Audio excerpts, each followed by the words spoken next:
नमस्कार, मैं सौरभ दुबे और आप देख रहे हैं कट टू कट लाइव का खास शो जनादेश यात्रा, जहां आप राजनीति और राजनेताओं को बेहद करीब से देखेंगे। तो चलिए इस दिलचस्प चुनावी यात्रा को शुरू करते हैं।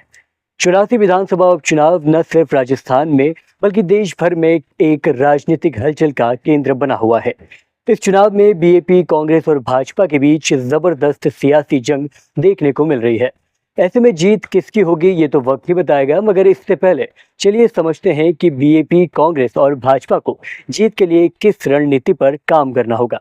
दरअसल ये चुनावी मुकाबला न केवल राजनीतिक दृष्टि से महत्वपूर्ण है, बल्कि ये क्षेत्र के सामाजिक ताने बाने को भी प्रभावित करेगा।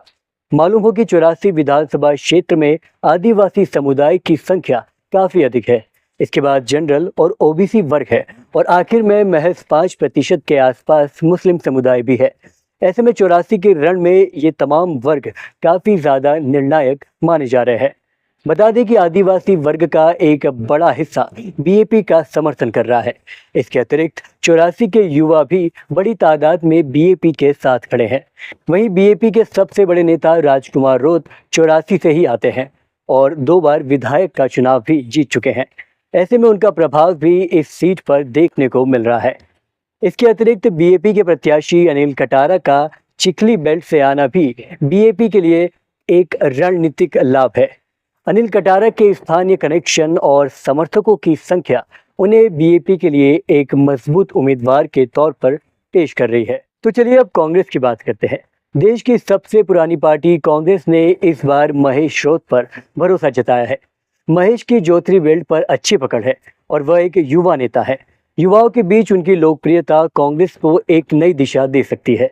इसके साथ ही कांग्रेस की एक महत्वपूर्ण ताकत यह है कि पार्टी अब एकजुट नजर आ रही है। लंबे समय से चल रही गुटबाजी और अंतर्कलह काफी हद तक खत्म होती दिख रही है। इस नई ऊर्जा के साथ कांग्रेस कार्यकर्ताओं में जोश और उत्साह देखने को मिल रहा है, जो उनकी जीत की संभावनाओं को काफी हद तक बढ़ा सकता है।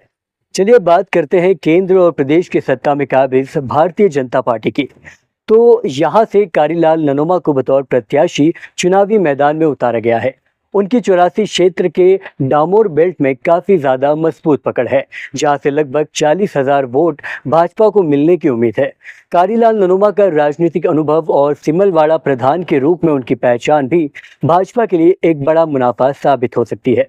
यहाँ सवाल उठता है कि भाजपा केंद्र और राज्य में डबल इंजन सरकार के फॉर्मूले का प्रचार कर रही है। ऐसे में क्या ये रणनीति उन्हें 84 में जीत दिला पाएगी? चलिए अब बढ़ते हैं इस वीडियो के सबसे खास हिस्से की तरफ। यहाँ हम जानेंगे बीएपी, कांग्रेस और भाजपा को जीत के लिए आखिर क्या क्या करना होगा। सबसे पहले बात अगर भाजपा की करें तो भाजपा को क्षेत्र में मजबूत दबदबा रखने वाली बीएपी को पटकनी देने के लिए पार्टी प्रत्याशी अनिल कटारा के वोट बैंक पर सेंधमारी करनी होगी। मसलन चिखली बेल्ट से आते हैं अनिल, जहां से भाजपा नेता और पूर्व प्रधान महेंद्र बड़जोड़ का काफी दबदबा है। अगर भाजपा ने सही रणनीति के तहत काम किया तो महेंद्र बड़जोड़ के हवाले से चिखली में अनिल कटारा का एक बड़ा वोट बैंक भाजपा के पाले में आ गिरेगा। इसके साथ ही भाजपा क्षेत्र में मौजूद जनरल और ओबीसी वर्ग, जो कि तकरीबन 15% के करीब है, उन्हें भी अपने और डाइवर्ट कर सकती है। चलिए अब कांग्रेस की रणनीति की ओर बढ़ते हैं। तो कांग्रेस और बीएपी में युवा प्रत्याशी के बीच मुकाबला है। यहाँ से महेश रौत लगातार चुनाव प्रचार के जरिए अपना जनाधार मजबूत करने में है। ऐसे में अगर कांग्रेस बीएपी के युवा वोट बैंक में सेंधमारी करने में कामयाब रहती है तो पार्टी 84 में जीत के बेहद करीब पहुंच सकती है। न सिर्फ इतना, बल्कि अगर कांग्रेस बीएपी की ओर जा रहे नाराज मुस्लिम समुदाय को वापस अपने साथ लाने में सफल होती है तो ये उनकी जीत की संभावनाओं को काफी ज्यादा बढ़ा सकता है। साथ ही साथ अगर कांग्रेस बीएपी में नजर आ रही गुटबाजी का फायदा भी किसी तरह से उठाने में कामयाब हो तो कांग्रेस की जीत की पेशकश कर सकती है। चलिए बीएपी की रणनीति को समझते हैं। ये बात तो साफ है कि प्रत्यक्ष अप्रत्यक्ष तौर पर दोनों दिग्गज पार्टियां कांग्रेस और बीजेपी सीधे सीधे क्षेत्र में मजबूत दबदबा रखने वाली भारत आदिवासी पार्टी से टक्कर में है। ऐसे में अगर बीएपी भाजपा को पछाड़ना चाहती है तो उन्हें भाजपा के मजबूत पकड़ वाले डामोर बेल्ट में सेंधमारी करनी होगी, ताकि बड़ी संख्या में वोटर्स बीएपी के पाले में आ गिरे। इसके अतिरिक्त बीएपी को कांग्रेस के युवा वोटरों को अपनी ओर आकर्षित करना होगा ताकि बड़ी संख्या में युवा समर्थन प्राप्त कर बीएपी 84 में जीत हासिल कर सके। वहीं मुस्लिम समुदाय का भी साथ आना बीएपी के लिए फायदेमंद साबित होगा।